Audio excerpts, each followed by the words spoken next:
Welcome to the Rim Break Rodeo. We hope this video helps. In this video, I will explain how to harvest Echinacea root. First, ensure your Echinacea plants are mature enough, ideally 2 to 3 years old, for optimal root development. The prime time for harvesting is in late fall, after the first hard frost has occurred.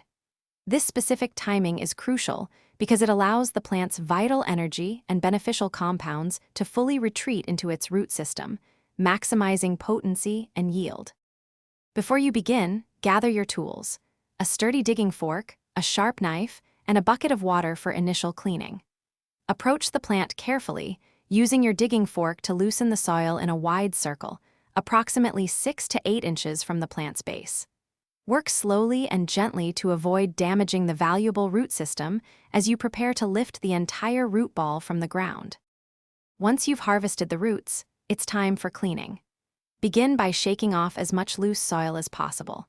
Then, rinse the roots thoroughly under cool, running water, using a stiff brush to gently scrub away any stubborn dirt or debris lodged in the crevices.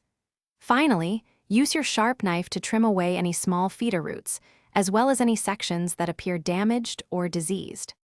After cleaning, prepare the roots for drying. Cut any larger roots into smaller, uniform pieces, ideally about 1/4 to 1/2 inch thick, to ensure even drying. Spread these pieces in a single layer in a well-ventilated area, away from direct sunlight, allowing them to dry completely over several weeks. Also, check the description for a link to the Echo Dot smart speaker and other great deals.